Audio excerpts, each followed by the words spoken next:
This is Coleraine train station. If anyone want to go to Portrush, one of the tourist spot of Northern Ireland, then he or she has to be if he come from Belfast, then he or she has to be stopped at Coleraine, and then that's need a chance of another train that led to them to Portrush.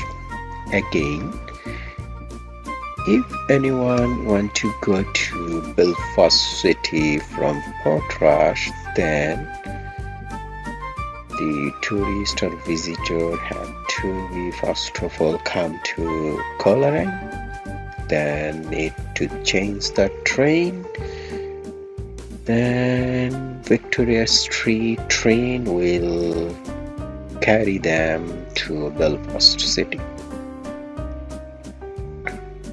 Coleraine train station is very small and usually is not too busy.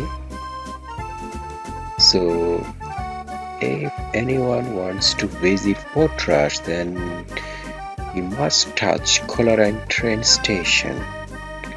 Again, there's some of tourist spot as well in Coleraine.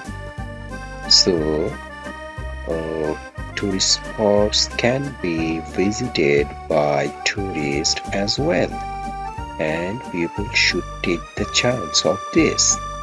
So wish you all best of luck for happy visiting at Coleraine.